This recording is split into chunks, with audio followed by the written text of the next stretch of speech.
So, kain muna ako ng local food ng Cambodia. Meron ako sugar cane, freshly squeezed,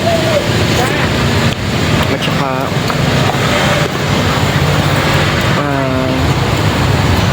hindi ko alam kung anong soup to, pero 6,000 Cambodian money and 3,000 Cambodian money naman yung sugar cane.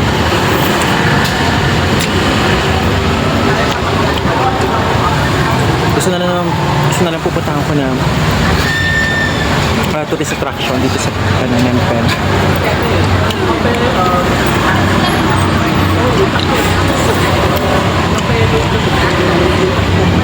Sobrang gutom na yung person. Kasi hindi ko nakapag-almusal. Ang almusal ko na lang yung mga dala-dala ko mga biscuits and breads. Galing Pinas. So, diretso na ako ng walk. So, imagine niyo anong oras na. 11 na. From 7:15 yun pala ako kakain. Tapos, from 7:15 nag-walk na ako na nag-walk.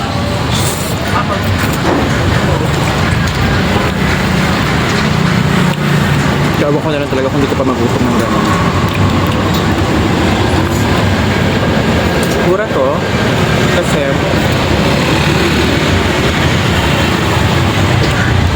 $1.50. Parang mga ano lang to, 60 pesos, 70 pesos. Ang ganda ng sugar cane. 3,000 Cambodian money. So parang 30 o 40 pesos. Pero fresh squeeze yun.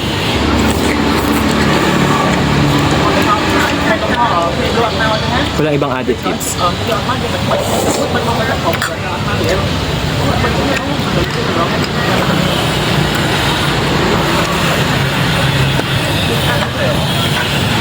Nakakain muna ako. Ngayon, tsikahan tayo.